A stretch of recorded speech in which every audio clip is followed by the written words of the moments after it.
Welcome to anime Tamil series. இன்றைக்கி நம்ம பார்க்க போகிறது my disciplines wife health checkup season 1 episode 23. இன்னும் நம்ம சேனலை சப்ஸ்கிரைப் பண்ணலைன்னா சப்ஸ்கிரைப் பண்ணிக்கோங்க. பக்கத்தில் இருக்க பெல் பட்டனை கிளிக் பண்ணிக்கோங்க. அப்போ தான் நான் போடுற வீடியோ நோட்டிஃபிகேஷனாக வரும். நீங்கள் போடுற ஒவ்வொரு சப்ஸ்கிரைப்பும் எனக்கு அடுத்தடுத்து வீடியோ போட மோட்டிவேஷனாக இருக்கும்.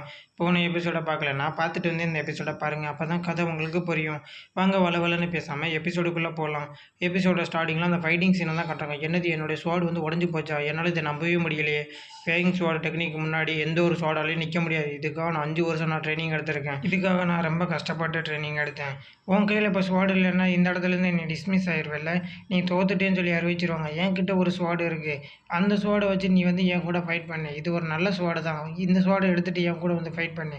நீ என்னை ரொம்ப அவமானப்படுத்திட்ட. என்னை ரொம்ப கோவரமான பண்ணிட்ட. உன் கதை இதோட முடிக்க போகிற. இனிமேல் ஒன்றில் எதுவுமே பண்ண முடியாதுன்னு சொல்லி அட்டாக் பண்ண வரான். ஜின்னு அவன் கையிலேயே ஒரு அட்டாக் பண்ணுறான். அவன் கை எலும்பி உடஞ்சி போயிடுது. என்னது என் கை எலும்பி உடஞ்சி போச்சு, என்னால் முடியலை. நீ ரொம்ப ஸ்ட்ராங்கானவன் நினச்சேன். நீ இவ்வளோ வீக்காக இருக்கியே. உன் கூட சண்டை போட்டு எனக்கு ரொம்ப போர் அடிச்சிருச்சு. நீ போய் ஒரு 100 வருஷம் ட்ரைனிங் எடுத்துகிட்டு வா. அதுக்கப்புறம் என் கூட சண்டைக்கு வா. நீ அப்பயாவது ஜெயிப்பியான்னு சொல்லி பார்க்கலாம். நீ என்னை ரொம்ப அசிங்கப்படுத்துகிற. இதுக்கெலாம் நீ கண்டிப்பாக பதில் சொல்லி ஆகணும். நீ வந்து மறுபடியும் என் கூட ஃபைட் பண்ண. நான் அதுக்காக வந்துட்டு காத்துட்டு தான் இருப்பேன். நீ என் மேலே ஒரு டச் பண்ணிட்ட அப்படின்னா கூட என் தோழியை ஒத்துக்கிறேன்னு ஜின்னு சொல்கிறான். அங்கே இருக்கவங்களாம் பார்க்குறாங்க. ஜின்னுக்கிட்ட இருக்கிறது வந்துட்டு ஒரு நல்ல ஸ்வாடு தானே. ஜின்னு இவ்வளோ ஸ்ட்ராங்காக ஆகிட்டாலே. ஜின்னு வந்து மேஜிக்கல் வெப்பனை வந்து யூஸ் பண்ணுறா. அதில் தான் அவன் ரொம்ப வந்து ஸ்ட்ராங்காக இருக்கான். நார்மலாக சண்டை போட்டு ஜெயிக்க முடியுமான்னு சொல்லி பக்கத்தில் இருக்கவன்னு சொல்கிறான்.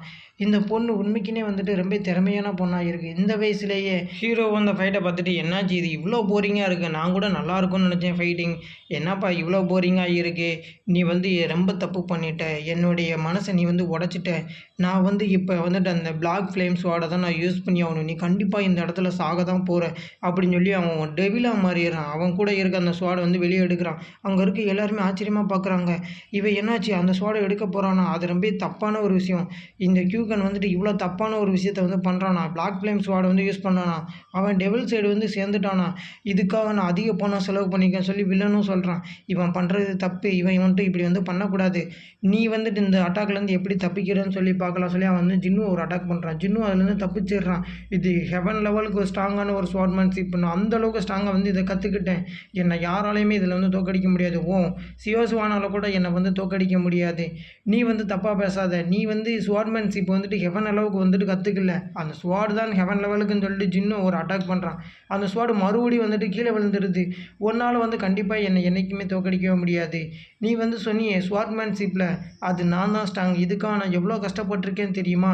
நீ நினைக்கிற நான் வந்துட்டு வந்து ஒரு லூசர், நான் வந்து ஒரு நார்மல் பொண்ணுன்னு. நான் ரொம்ப கஷ்டப்பட்டு தான் இந்த இடத்துக்கு வந்தேன். என்னுடைய ஸ்வாட்மேன்ஷிப்புக்கு முன்னாடி ஒன்றால் ஒன்றுமே பண்ண முடியாது. என்னது நான் மறுபடியும் வந்து தோற்று போயிட்டேனா? அதுவும் இந்த சமையல் பண்ணுற பொண்ணுக்கிட்ட நான் மறுபடியும் தோற்று போயிட்டேனா? இப்படி நடக்கவே கூடாது. இந்த பொண்ணுக்கிட்ட நான் வந்து தோற்று போயிட்டேனா? இப்படி நடக்கவே கூடாது. நான் உனக்கு வந்துட்டு உயிர் பிச்சை போகிறேன். நான் இந்த இடத்துலேயே உன்னை வந்து கொல்ல முடியும். ஆனால் நான் அப்படி வந்து பண்ண மாட்டேன். இந்த செக்டருக்கு தான் அது வந்து ஒரு அவமானம். நீ வந்து ரொம்ப பெரிய தப்பு பண்ணுற. என்னை ரொம்ப வந்து அசிங்கப்படுத்துகிற. என்னை ரொம்ப கோவப்படுத்துகிற. ஹெவன் லெவலுக்கான ஒரு ஸ்வாட்மேன்ஷிப்பை வந்து நான் வந்து கற்றுக்கிட்டே இருந்தேன். அது ஒரு சமையல் பண்ணுற பொண்ணுக்கிட்ட வந்து நான் வந்து தோற்று போயிட்டேனா? நான் வந்து ஒரு லூசர் ஆகிட்டேனா? இது வந்து முடியாது, நடக்காத ஒன்று. நான் உன்னை இந்த இடத்துல கொல்ல தான் போகிறேன். ஹீரோட மாஸ்டரும் அதை பார்க்குறாரு. இவன் பண்ணுறது தப்பு. கியூகன் இந்த ஃபைட்டை வந்து இதோட வந்து முடிச்சுக்கோ. இந்த ஃபைட் இதோட முடிஞ்சிருச்சு. ரெஃபரி அவங்க வந்துட்டு அடிச்சிடறான், பெல் அடிச்சிடறான். இந்த ஃபைட் வந்து இதோட முடிஞ்சிருச்சு. உங்களோட இடத்துல போய் உட்காருங்க. நல்ல வேலை நீ வந்து தப்பிச்சிட்டேன். இந்த ஃபைட்டை வந்து முடிச்சிட்டாங்க. நான் சொல்லாமல் நீ இங்கேருந்து எங்கேயுமே போக முடியாதுன்னு சொல்லி வில்லனும் அவனோட ஸ்வாட் எடுக்கிறான். நான் இதை வந்து எதிர்பார்த்துருந்தேன். நீ வந்து இப்படி அட்டாக் பண்ணேன்னு சொல்லி என்னுடைய ஸ்வாட்மேன்ஷிப்பை வந்து பாரு. நான் வந்துட்டு இது நார்மல் ஸ்வாட்மேன்ஷிப்புன்னு வந்து நீ நினைக்கிறியா? இதுலேருந்து நீ தப்பிச்சு பாருன்னு சொல்லி ஜின்னும் வந்துட்டு ஒரு அட்டாக் வந்து பண்ணுறான். என்னது என் ஸ்வாட்லாம் எங்கே போச்சு? இருந்த இடமே தெரியாமல் போச்சு. நான் வந்து இந்த இடத்துல சாக போகிறேன். அப்படி சாகக்கூடாது. மாஸ்டர் அங்கே வந்து கத்துறாரு. அவர் வந்து நிப்பாட்டுங்கன்னு சொல்லி சியோஸ்வான்னு சொல்கிறான். ஜின்னு இதை வந்து நீ நிப்பாட்டுன்னு சொல்லி. சரிங்க மாஸ்டர், இது எல்லாமே என் கண்ட்ரோலில் தான் இருக்குது அப்படின்னு சொல்லி அவன் மேலே படாமல் எல்லாமே சைட்லேயே போகுது. அவனுக்கு நான் ஒரு ஹார்ட் அட்டாக்கே வந்துடும் போல. என்னது நான் இன்னும் சாகலை இல்லை அப்படின்னு சொல்லி அவனை வந்து தொட்டு பார்க்குறான். எனக்கு எதுவும் ஆகலை இல்லை அப்படின்னு சொல்லி அந்த கூட்டத்தில் இருக்கவங்களாம் சிரிக்கிறாங்க. அவனை பாருங்களே, அவனை பார்க்குறப்ப ரொம்ப காமெடியாக இருக்குல்ல. இவனை பாருங்கள், அவன் வந்து தலை வெட்ட பாருங்கள். அவன் தலையில் வந்துட்டு அந்த கத்தி படாமல் அவன் முடியை மட்டும் வெட்டி எடுத்துகிட்டு பேசுன்னு சொல்லி அங்கே இருக்க எல்லாருமே கேலி செஞ்சு அவனை வந்து சிரிக்கிறாங்க. இவங்களாம் எதுக்காக என்னை இப்படி வந்து கேலி செஞ்சு சிரிக்கிறாங்க? அவனுக்கே அது வந்து புரியலை. எதுக்காக என்னை பார்த்து இவங்களாம் சிரிக்கணும்னு. உன்னுடைய முகத்தை வந்து வந்து இந்த கண்ணாடியில் பாரு, இங்கே வந்து பாருமே, உன்னுடைய ஃபேஸை பாருன்னு சொல்லி ஜின்னு வந்து ஒரு கண்ணாடி எடுத்து அவனை பார்க்க சொல்கிறான். என்னது என் தலைமுடிக்கு என்னாச்சு, அந்த ஸ்வாடு என் தலைமுடி வந்து வெட்டிட்டு போயிருச்சான். ஆமாம், நீ இப்போ பார்க்க ரொம்ப அசிங்கமாக இருக்கல, இன்னொரு டைம் நீ போயிட்டு வந்துட்டு நல்லா ட்ரைனிங் எடுத்துகிட்டு வா. நீ வந்துட்டு நல்லா ட்ரைனிங் எடுத்தால் தான் என் கூட வந்து ஃபைட் பண்ண முடியும். நான் வந்து வெயிட் பண்ணுவேன். நீ வந்துட்டு ஃப்யூச்சரில் நல்லா பெரிய ஸ்வாட்மேன்ஷிப்பில் பெரிய ஆளாக வந்தேன்னா அப்போ வந்து என் கூட ஃபைட் பண்ணு. ஆனால் இப்போ நீ என் கூட ஃபைட் பண்ணனா கண்டிப்பாக நீ இறந்தே போயிடுவேன்.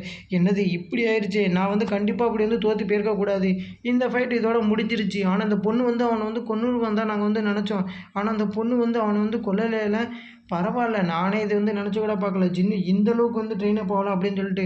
எனக்கு ஏதோ அந்த கியூகன் மேலே ரொம்ப சந்தேகமாக இருக்குது. அன்றைக்கி டெரிட்டரிக்குள்ளே வந்தவனும் அவன் மாதிரி தான் தெரியுது. நீ அவன் மேலே ஒரு கண்ணு வச்சுக்கோ, அவனை பற்றி நீ வந்து விசாரின்னு சொல்லி மாஸ்டர் வந்து கூட இருக்க பொண்ணுக்கிட்ட சொல்கிறாரு. சரிங்க மாஸ்டர், அவனை பற்றி நான் வந்து விசாரிக்கிறேன் இந்த கூட்டத்துக்குள்ளே வந்துட்டு. ஆனால் இங்கே நிறைய பேர் இருக்காங்களே மாஸ்டர், நம்ம மேலே அவங்களுக்கு வந்து டவுட் வந்துடாதான்? இல்லை, அதெல்லாம் வராது. நீ வந்து அவங்கள பற்றி விசாரி, நீ உடனே போய் உன்னோட இன்வெஸ்டிகேஷனை வந்துட்டு நீ வந்து ஸ்டார்ட் பண்ணி. சரிங்க மாஸ்டர் அப்படின்னு சொல்லி மாஸ்டர் கூட இருக்க பொண்ணும் சொல்கிறான். அடுத்த ரவுண்டு வந்து ஸ்டார்ட் ஆக போகுது. யார் யாருக்கு ஃபைட் அப்படின்னு சொல்லி பார்த்தா ஜின்னுக்கு வந்துட்டு மாஸ்டர் கூட இருக்க அந்த பொண்ணுக்கு தான் சொல்லி ரெஃபரி அறிவிச்சிடறான். மாஸ்டர் இப்போ நான் என்ன பண்ணட்டும்? சரி, நீ ஃபஸ்ட்டு போயிட்டு உன்னுடைய ஃபைட்டை வந்துட்டு நல்லபடியாக முடிச்சுட்டு வா. அதுக்கப்புறம் நம்ம வந்து அந்த இன்வெஸ்டிகேஷனை வந்து வச்சுக்கலாம். நீ உன்னுடைய ஃபைட்டில் வந்துட்டு நீ ஃபுல்லாக கான்சன்ட்ரேஷன் பண்ணி நீ தான் வின் பண்ணணும்னு சொல்லி மாஸ்டர் அனுப்புகிறார். சரிங்க மாஸ்டர்னு சொல்கிறான். ஜின்னுக்கும் மாஸ்டர் கூட இருக்க அந்த பொண்ணுக்கும் தான் ஃபைட்டு. 2 பேருமே ஸ்ட்ராங்கானவங்க தான். இதில் யார் வின் பண்ண போகிறாங்க அப்படிங்கிறத நெக்ஸ்ட் எபிசோடு பார்த்து தெரிஞ்சுக்கலாம். இந்த வீடியோ பிடிச்சிருந்துச்சுன்னா ஒரு லைக் பண்ணி விடுங்க, ஒரு சப்ஸ்கிரைப் பண்ணி விடுங்க. நெக்ஸ்ட் வீடியோவில் சந்திப்போம். டாடா, பாய்.